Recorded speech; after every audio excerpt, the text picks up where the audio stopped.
the tip of the iceberg regarding some of the stuff that I've already heard today from different people that I work with. So very interesting, very weird. But I just want to dive right in and get started. So that way I don't waste anybody's time because I don't like when that happens to me. So anyway, so we'll jump right into it.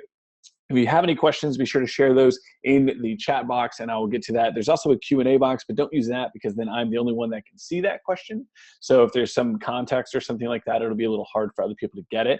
This will be as quickly a webinar as I can possibly get.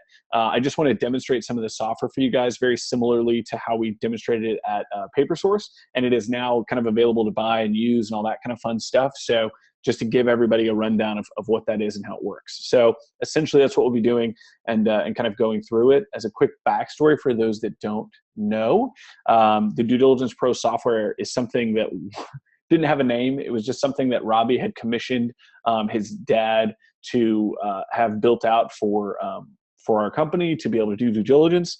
And we were using it for, I don't even know, 4, 5, 6, I don't think it was 7 months, but I think it was about 6 months. We've been using it internally. And one day he just said, hey, is this something that you think other people could find utility with? Is this something you think other people could use? And I was like, yeah, sure. And so we went back to the developer and had him put all of the polish on it that an actual product would have. It's a lot like, it was a lot uglier. It was a lot more little nuancedly annoying and what have you. So we got a bunch of polish put on it. There's an actual like login process. There's these fun, great security things in place for all the people that would use it now, as opposed to when we had it. So all of that stuff is in place now, which is really great and fun. But it's something that we've been using in our business, like I said, for months. It's every single property I look at now. Anytime someone sends me, whether it's a deal that's like a flip, it doesn't matter the state, if it's, it doesn't matter. I mean, if it's obviously we rip through tapes with it. But yeah, it's just something that I thought in the very beginning I was only going to use sparingly, but now it is something that I use literally every single day when I'm looking at properties, whether it's, like I said, a traditional real estate deal or a note deal or pretty much anything in between. I'm using this little tool. So anyway, so we'll jump right into it because I don't know how many people are actually out at PaperSource. So you're kind of like, what is this thing? So we'll actually just jump right into it. So I'm going to share my screen. Make sure if you can't see it or if it freezes up or whatever, definitely type that into the chat and let me know. I actually don't know if I can see the chat from here. So, oh yeah, there it is. Okay, so I can bring it up if something goes crazy. Anyway, let me minimize this little tape here. So essentially, we wanted something that was easy to use for us, like I said, when we had it designed. So it operates inside of 2 different browsers. It'll operate either inside of Safari or it'll operate inside of Chrome. So if either one of those are browsers that you use, it'll work perfectly for you. If you don't use either one of those browsers, I say jump to one of those browsers if you want to use this tool. But we'll release it for other ones if other people show any interest in those. We'll just have them kind of develop the code and what have you to get that done. So just let us know. But anyway, so once you're inside of an actual browser, and let's say you did have a tape up. So let's bring that tape back up that we had. And so let's say this is a tape that you got and what you would traditionally do. So if I just took, the kind of this property here at the bottom, this is how, 99% of people, right? You go through a tape, you bring up the address, bring it into the search bar, then it loads here. And then what I do most of the time is I'm going to load up first this Google map look, and I'm going to go, okay, cool. So like there it is. So what's around the area? And I'm going to kind of dance around that. And then I'm going to go to the street view to kind of get an idea of what, is happening on the street level of the home. Okay, so like, what does it look like? What does the neighborhood look like? I'm going to walk up and down the street. I'm going to do all of that kind of stuff, right? And then I'm going to come back. Usually I don't close this window, depending on if it's just like a total bummer of a property or something, and I just kind of move on at this point, right? But then what I'll do is I'll go back, and then I'll scroll down and I'll say, okay, we have it on Zillow. Where's, does it happen on Trulia? Like, where's this stuff at? So I'll like go through this process and then do all that kind of stuff. So that's how we typically go through an asset and typically go through a tape. And then depending on the state, depending on the city, depending on all that kind of stuff, I'll do the research on what the county is and kind of go through all of those hoops. So what we developed here, and it is as simple a tool as you can possibly, kind of come up with here. Let me see, kind of minimize this picture here. So right here, this little cloud, I can't really zoom in, but there's a little cloud with a thunderbolt kind of thing underneath it. and you can see it kind of says Due Diligence Pro really tiny there. When you click on that, what it will do is it will load all of the tools that we use for due diligence. And then it'll load, you just edit copy the asset in here, whatever the address is, and then you hit search. And I'm currently obviously live streaming on a webinar to you guys, and then, whatever's working in the background, all this kind of stuff. So we'll see if this just implodes my computer. I'm hoping not. We haven't tested it on this kind of scale. But what it essentially does is it rips through every single tool that we use currently on in our business to do initial due diligence on any asset. So it loads across all of these different websites and all this kind of stuff on the tools that we use. So you can kind of see right off the top, it literally goes to the same places that I would go in the exact same order I would go into them regarding the assets that we're doing when it comes to due diligence. So the first thing it's going to load is the thing that we already talked about, which is that upfront kind of high level Google look. So you can see, is it rural? Is it next to a school or a hospital, or, what's going on with this asset? I can already hear, I don't know if you guys can hear, my computer fans are like, ooh. they're like ramping up. They're like, okay, so we're being called on to be used. He's currently, like live streaming in HD, trying to in 4K, trying to get all stuff. So anyway, so it brings up the same view that we have here. Boom, here's the view. Here's the same thing that we had before. Again, you can kind of walk around the asset from that top-down look to kind of get an idea of where you're at, all that kind of stuff. So then if you want, you can either close this tab down, or you can obviously keep it up if you need it. And this next one might take a minute to load up, because it brings basically up to the street view, and it's the most graphically intense kind of tab that loads. And so we'll have to give that one a quick minute, just because of, like I said, HD live streaming and all this kind of stuff is going to take a bit of my bandwidth out.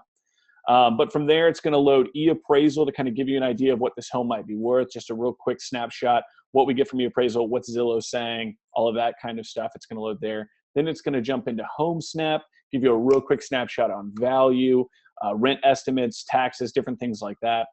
And then it's going to rip into RealtyTrack. So this is a really cool one. So if you're actually a RealtyTrack member, like if you have an account with RealtyTrack, it will actually pull in even more data than what you see here. But essentially, this will give you a real high-level look of any current bank-owned stuff, auction stuff's going on, anything that's happening in and around that area. There's a ton of activity, obviously, happening in this area. So it kind of gives you an idea.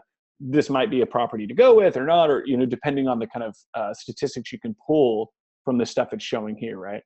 And then from there, we bust in a Rentometer. This is something that we include in every single one of our kind of ROI calculations for a deal. So what can this thing rent for? What are the averages? All that kind of stuff. So knowing what we know about this asset, like let's say, we are looking at it and it says $1,000 or whatever, we can kind of get an idea. Is rental going to be an option or an opportunity? We pulled up that street view, and let's say the house is looking really clean. So we can maybe do a little bit more. Say we can maybe do to 1,020 or 1,050 or something like that, because you're looking at that asset as maybe it has an additional bed or bath or something like that. So it gives us a really good idea regarding, is rental a possible ROI exit on this particular deal?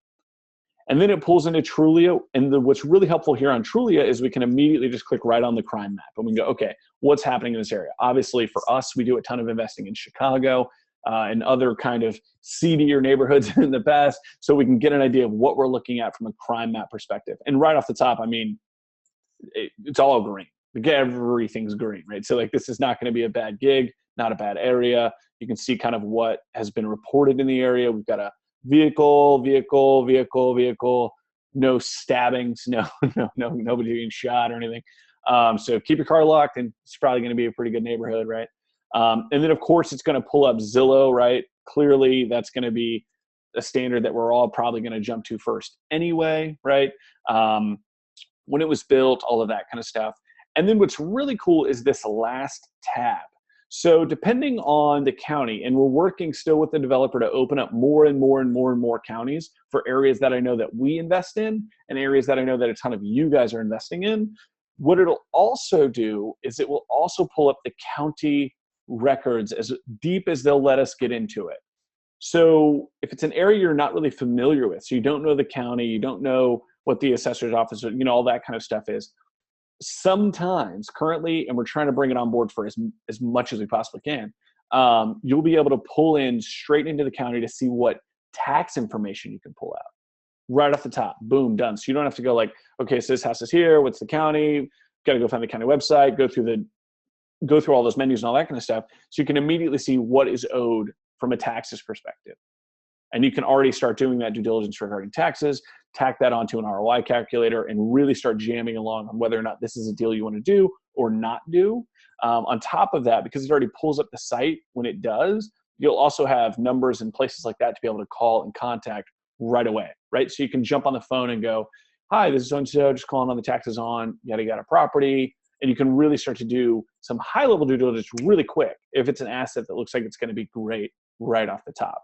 So that is essentially what the software is. And you can dive into and through a property extremely quickly. So again, if we were to bring up, so we bring that tape back up and we want to do, so like, let's see. So we got this one right here in Miami. So this is 210 Southwest, 120, golly, that's bananas. You got a ton of numbers in that. But this is in Miami. So if we come back out here and we click on our little cloud and let's paste in that address. So let's kind of cancel out. Depending on the tape, it might have some formatting stuff that's a little weird here. So hopefully you guys can see that. I don't know if y'all can see this weird little chat box. I just want to move that. So we'll just throw some commas up in there so that way there's a bit of separation. And the actual format is right under here. So if you ever forget, or if you have an assistant or you have a VA, you can just say, use this tool. The formatting's right there for them. And if you don't use any of these tools, you can also just take them off the list. So let's say Street View, which is a terrible idea, but let's say Street View isn't something you care about. You can decide, I don't want to use it. Or let's say you think eAppraisal is a waste, or HomeSnap, or any of these other ones. Let's say you don't care about them. You can also take them off the list. So if I already demonstrated that those two can kind of be pulled up, we'll take those off the list, and then we'll hit search again. And so again, it rips all the tabs across the top. So you can immediately start diving in. What does the Street View look like? What is da, da, da, da, and you can continue on down the road, right? So it essentially just allows you to very, very quickly in that initial due diligence piece, figure out what's worth it, what isn't worth it. Is there something that's going to be, I can tag really quickly to be able to get in and get out on a tape. Essentially what we've kind of averaged is we're saving anywhere between like a minute to 2 minutes per asset, which doesn't sound crazy, except when you look at a tape like this one that's almost got 20 assets, got 12 assets on it, and then we've got another tape we've got to go through that's got 30, and then we've got 100, as the weeks and months have gone by, we've saved a tremendous amount of time when it comes to actually getting through assets, submitting bids, moving on to the next part of the business, making calls to servicers, whatever else is the next thing that we do. That's where the real value of it is, which I find to be tremendous. Get traffic updates from Google Home. Oh, no, thank you, Google Home. Anyway, so we've got our asset here in Miami, so that's fantastic. Obviously, we've got the Google Maps, which is losing its mind right now with all of the, is it going to work? Has our bandwidth normalized? It has. Cool. So now you guys can see it actually works, which is great. Whew, I was worried there for a second. Anyway, so we've got obviously we've got the Street View very similarly to what you'd pull up if you were doing it. You can walk up and down the street. You can kind of, what do the neighborhoods look like? So we've kind of got a decent little, things look pretty taken care of. Interesting having to park on the grass, but whatever. It's not a terrible looking area. So you can kind of start to get an idea of what is happening in and around the asset, right? And then we jump again over into Realty Track. If you're logged into your account, you'll get a ton of info. But now you can see there's a ton of comparatively to the last asset, a ton of pre-foreclosure, much more bank-owned stuff. So you can kind of get an idea of the area, what's happening in and around the area. We bring it over to the average rent-a-meter here. Ooh, rents here are not terrible. So that's interesting. This might be a potential exit strategy for this one, depending on what you can pick it up for. So this is like kind of an older tape, but do we have, I don't know if we have any now I'm starting to actually do due diligence. Sorry. I'm losing focus here, people. So you can look to see, I'm like, this is kind of an older tape, and I'm still looking to see due diligence on it. It's like a drug for us people. It's like a drug. But you can actually see really quickly if this is going to be a potential exit for you guys. And then of course we've got Trulia again. You can pull up the crime. There's a lot of stuff on Trulia, but for me, that crime map is just fantastic. So we have shoplifting. Okay, so we've got a little more yellow, light green in the area of our asset as opposed to the last asset. Still, the bulk kind of surrounding area wasn't too terrible. This particular street looks fairly interesting. It's like in a little pocket of of green in an otherwise not great area. So you can kind of go like, okay, plug that in when it comes to your thought process regarding due diligence on this one. And then of course we've got Trulia or Zillow that'll be brought up. 201. Wow, that's crazy. Wow. So that's an interesting value. I mean, that's brought up there. And then of course on this one, we're able to get into the actual county records here pretty deep, just like we were on the last one. So we can pull up assessed value, taxable information, and then of course we have name, numbers, all of that kind of stuff. When it comes to, if this looks like an asset we want to dive deeper on when it comes to due diligence, we can immediately head back over to the tape and go, I don't know how you guys do it, but if it's anything like, we'll take the tape and we'll say, this one's green, it's looking good. This one's green as well. Or actually I want to do the full color here. Let's do black. There we go. And so you can kind of highlight your tape and kind of specify what's not great. And as you're going through the assets and as you're using the tool, you can go, oh yeah, this one's no good, wipe it out, or just erase it, depending on how you do due diligence for your tapes. However you guys mark them up, feel free, obviously. But like I said, that's it. It's really that simple. And again, the same thing applies if you bump over here to Safari. For some reason, they don't allow the extension to have like a super cool color. It's all kind of this gray on gray, but it's essentially the same thing. You've got the asset right in here. You click search. And now I have two different browsers loading up a crazy amount of information. So we'll see how that goes over. Let me see if I can bring up this. We'll bring up this Miami one, or actually let's pull another asset just for funsies. Let's see, what do we got here? Since these are all kind of, let's do this Fort Lauderdale one here. Let's see what we got here. So we'll close all these assets down. And you can see really quickly whether or not something's going to be a dud, or if it's going to be a deal that looks like something that you might be interested in for your business, essentially, which is pretty fantastic. Like I said, essentially what this does is it truncates that initial due diligence process, which is really what you're trying to do when it comes to doing all this stuff. So we had a question come in on the Q&A here. Chase looks great. Would be classified as a scraping tool. How would you say this is like? Yeah, okay, cool. So Jeff had a great question, and this is essentially what everyone asks, right? Like, so I will answer this live or via text. That's funny. I don't know if you guys can see my screen when it comes to this Q&A thing, but it's like asking me if I want to answer your question live or via text. And I feel like answering it via text would be very rude. I'm just going to sit here and like pound down an answer to you, just you by yourself, right? So classified as a scraping tool, can it be saved to a spreadsheet? So again, obviously you can see all of the stuff is brought up. Everything's great, right? So let me jump to stop share. So when it comes to the scrapability and adding to a spreadsheet and all that kind of stuff, the honest answer is, I don't know, Jeff, if you were in at the beginning or if you kind of came in later, but this tool we honestly built for ourselves, and that wasn't something that we needed for our business. So we use, my mind just went blank. Oh my goodness, what is the big gorilla software for CRM? Salesforce. So we use Salesforce for our business, and we really weren't able to create anything that was going to communicate super well with Salesforce, because the integration with that is like super expensive. So we didn't actually think about putting in a scrapable, spreadsheet savable thing. It just wasn't something that we needed. So we didn't have it built.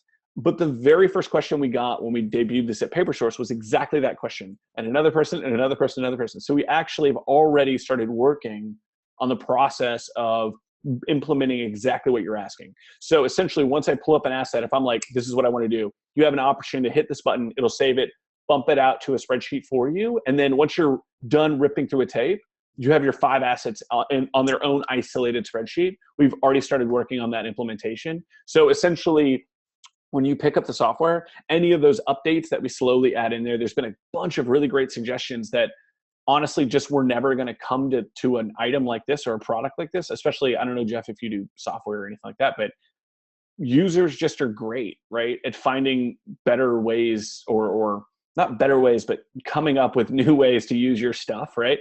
And so you just get really myopic when it's your own gig. And so for us, it was something that we just never thought we would need or use. And so we just didn't have that baked into the software, but we're already working with the developer to kind of get that added in as well. So yes, that'll be coming version, 1.2 or whatever.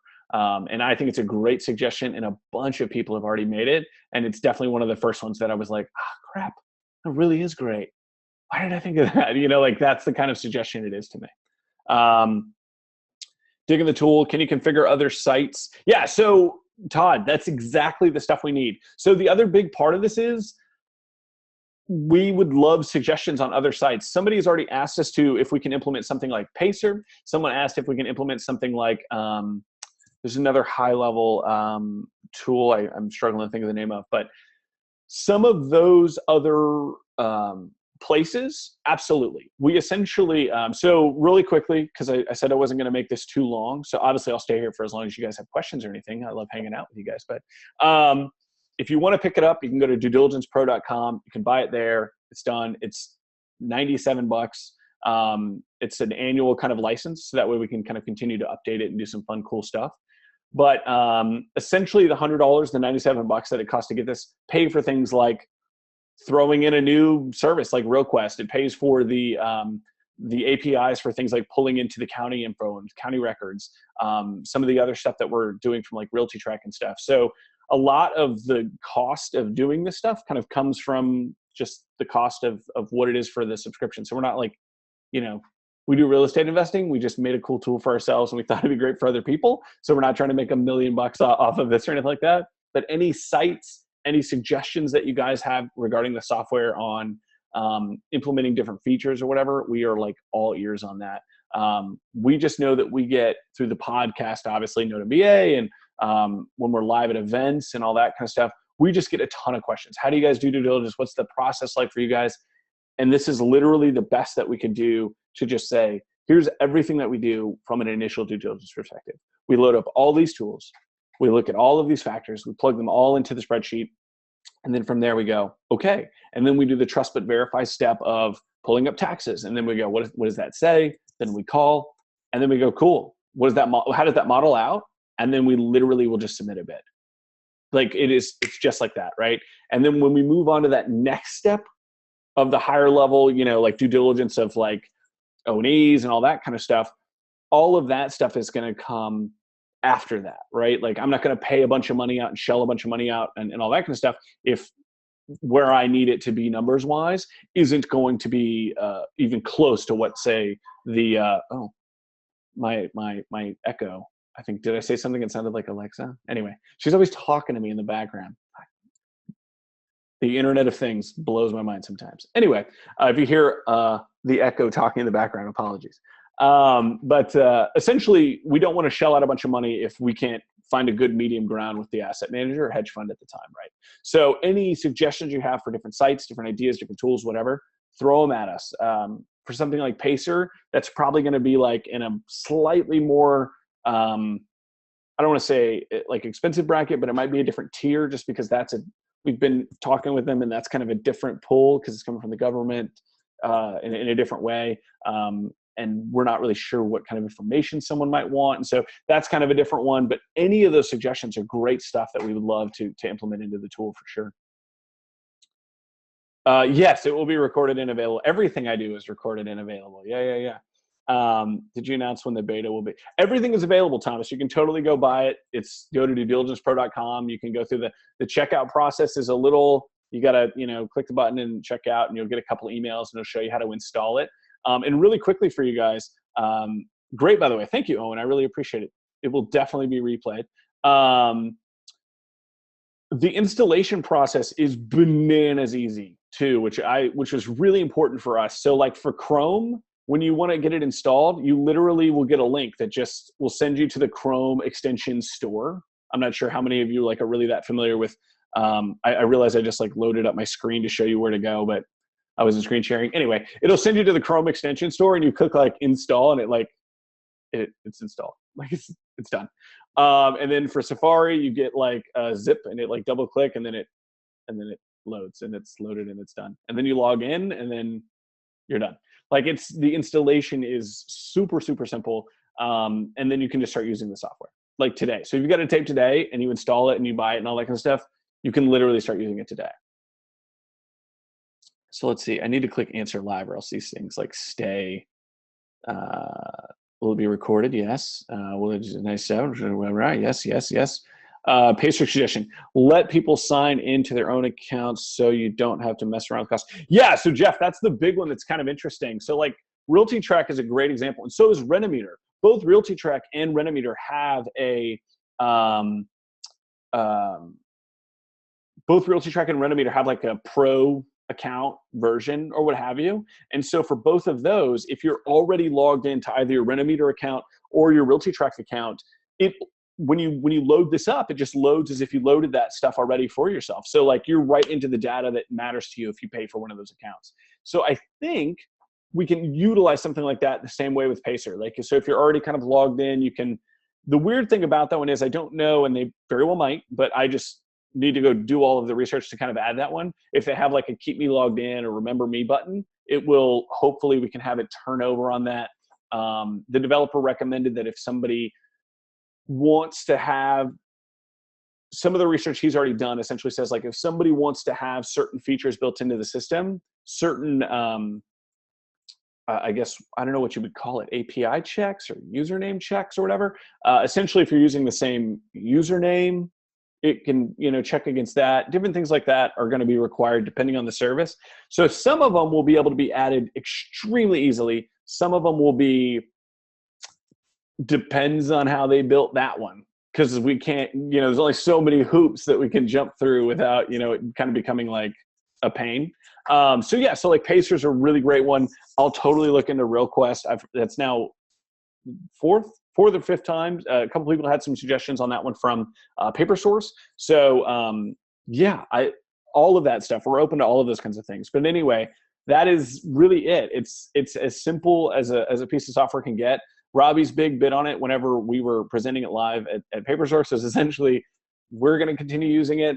You're free to use it as well if you'd like. You know, we have just become so accustomed to using it that like for us, it's really, you know, we're able to eat our own dog food in that case. You know, it really doesn't matter to us if y'all enjoy it. We love the crap out of it. And any great suggestions y'all have for making it better, we'll just make it better for us. So thanks. But we love it, and it's become kind of second nature for us to use it. So it's available for everybody. And yeah, nice walkthrough checklist. How do you do a pre-due diligence on tapes will be nice. Yeah, Owen. So somebody else had asked that regarding kind of a almost like a PDF, right, of how we, you know, boom, boom, boom, kind of go through an asset. And that is definitely something that I can put together. You know, if you sign up, it'll be kind of something that we send out for everybody. I personally just have now become kind of second nature to it. So yeah, it's one of those things that I think would be really helpful just as like a companion piece, just like a little PDF, a little bit of something for like almost pre-due diligence, everything up to like the high level due diligence, like the actually starting to order the ONEs and the title, you know, reports and stuff like that. And BPOs and all those kinds of things. I think it's extremely helpful, especially for how big of an audience we've now gotten that are brand new to the business. And yeah, so I love that we've gotten a lot of people that are using it now that are totally new. This is the first way that they are now doing due diligence on a tape. And we have now been doing it for a really long time and have now, you know, done quite a few deals and we're using it. So it's a really weird tool that was like, if you're brand new or if you're pretty well off, you can kind of move through it. But yeah, anyway, if there's any more questions, you guys can obviously send an email, chase@nodemba.com. And yeah, if you pick up the software and you have any questions, obviously you can ask us, and then continue to communicate with us if you pick it up and you have suggestions on new sites. We'll definitely look at RealQuest, and then obviously Pacer's like a big one. Like I feel like that's, if we can get that implemented, that's about as great as some of the counties that allow us to directly get into them. And then as we continue to add more and more counties to the list, those pieces to me are the ones that are just like, those are fantastic. Those are really, really cool. For brokering non-performers, how can one use this tool to add more value for would-be buyers? Do I need to buy 2 for Safari and Chrome? No, Steve, you just buy the one. Just buy the one license. It's cool for both. No worries there. And like when you actually buy it, there'll be like download buttons on a page that it'll take you to. And you just, you'll see both downloads. You're good to go. Good question though, but no, you're good to go. Let's see. Using this as a would-be tool. I don't know how you would use it as a would-be helpful tool for would-be buyers. I don't know. I don't think you could potentially. I don't think you could. I think you could obviously use it for yourself, but I don't know how it would be helpful otherwise. Not sure. Let me know if you figure out one, because then I can just use it as another opportunity for someone in your same place. But yeah, I appreciate it, guys. If you have any more questions, send me an email, chase@nodba.com. 30 minutes, good, short, easy, to the point. I feel like a lot of webinars nowadays are like, blah, blah, blah, blah, blah, blah, blah, and then they take forever to get to the point. So well done. Yes, thanks. Very nice. This is uncaffeinated. This is ready to roll. So anyway, I appreciate you guys. Send me an email and go sign up if it's something you think you could use for your business. We'll talk to you guys later. Thanks.